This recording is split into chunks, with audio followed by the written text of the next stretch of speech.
नमस्कार साथियों, आज के इस वीडियो में हम जानेंगे कि अहमदियों को लेकर क्यों विवाद हो रहा है भारत में। साथ में इनके पूजा स्थल को भी पाकिस्तान में तोड़ा गया है और इनका इतिहास क्या है, अहमदिया कौन है, ये इस वीडियो में पूरा मैं आपको डिटेल में बताने वाला हूं। तो चलिए शुरुआत करते हैं इस वीडियो की। सबसे पहले हम जानते हैं अहमदियों को लेकर जो ताजा विवाद है वो क्यों आखिर खड़ा हो रहा है। तो सबसे पहले मैं आपको बता दूं कि अहमदियों को मुस्लिम नहीं मानने को लेकर विवाद हो रहा है। ये हमारे देश में चल रहा है और बाकी देशों में भी ये है। इसके जो नींव अगर देखा जाए हमारे देश में तो 13 साल पहले पड़ी थी। 26 मई 2009 को जमीयत उलेमा ने एक क्या किया, फतवा जारी किया। इसमें अहमदियों को क्या बताया गया, काफिर बताया गया था। फिर इस फतवे के 2 साल बाद, जी हां 2 साल बाद 2011 में आंध्र प्रदेश वक्फ बोर्ड ने अहमदियों को क्या बोल दिया, गैर मुस्लिम बताने वाला एक प्रस्ताव जारी कर दिया। जब मामला हाई कोर्ट में पहुंचा तो वक्फ बोर्ड के इस फैसले पर क्या लगा दी गई, कोर्ट ने रोक लगा दी गई।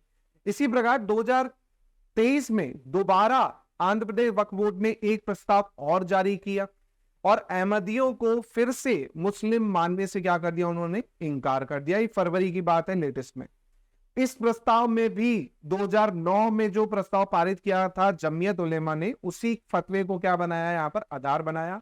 वर्तमान में क्यों विवाद है, जुलाई में क्यों ऐसा सुनने में आ रहा है, तो मैं आपको बता दूं 20 जुलाई 2023 को भारत सरकार के जो अल्पसंख्यक मंत्रालय के को जो है वक्फ बोर्ड के खिलाफ एक शिकायत पत्र मिला।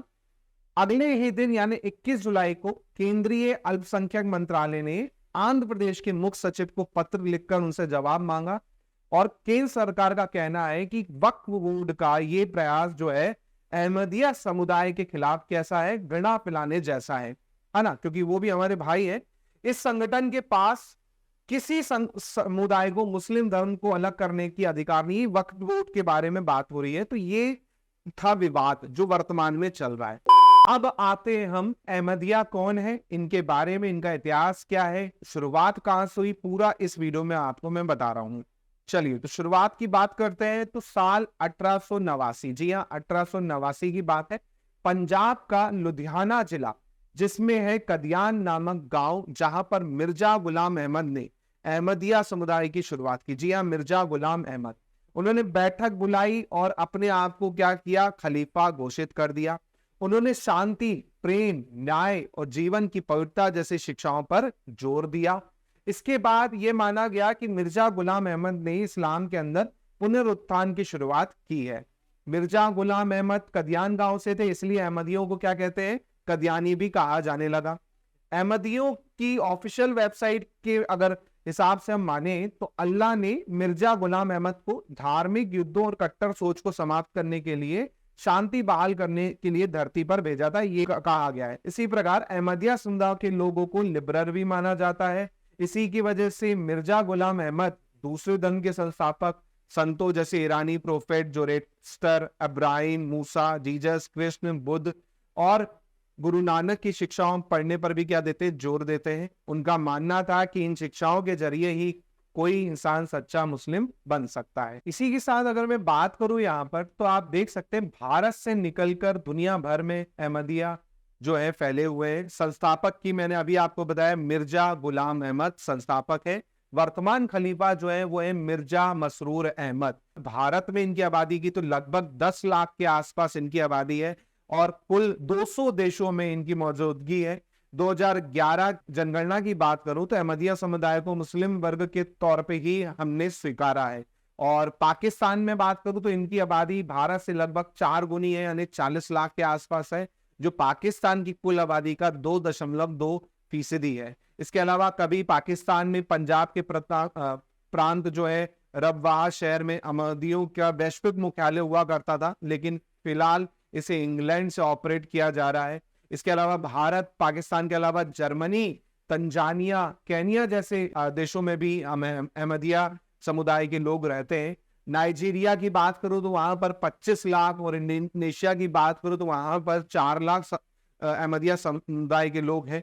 इसके अलावा पूरी दुनिया भर में अहमदिया कम्युनिटी के 16,000 मस्जिदें, 16,000 मस्जिदों के साथ में 600 स्कूल, 30 हॉस्पिटल भी है, और ये जो सोर्स है मैं आपको बता दूं, ये जो उनकी वेबसाइट है वहां से लिया गया है। चलिए, तो इसमें कुछ और बातें हैं वो भी मैं आपको बता देता हूँ। अहमदिया समुदाय के लोगों पर क्या है, आरोप लगता है कि मोहम्मद साहब को वो आखिरी पैगंबर नहीं मानते। ये कहना है जिनका जमीयत उलमा हिंद के राष्ट्रीय सचिव है मौलाना नियाज फारूकी ने एक इंटरव्यू में कहा था कि अहमदिया के साथ मुसलमान शब्द जोड़ना ही गलत है। सारी दुनिया में मुसलमानों के हर तबके ने अहमदिया को क्या माना है, गैर मुस्लिम माना है। इसकी वजह आप जानेंगे तो यही है कि वो है पैगंबर मोहम्मद को हमारे आखिरी नबी है, उन्हें वो आखिरी नबी नहीं मानते, इसलिए उन्हें क्या कहा जा रहा है, काफिर मुसलमान कहा जा रहा है बेसिकली अहमदियों को, है ना। इसके बाद अगर मैं अहमदियों समुदाय की ऑफिशियल वेबसाइट की बात करूं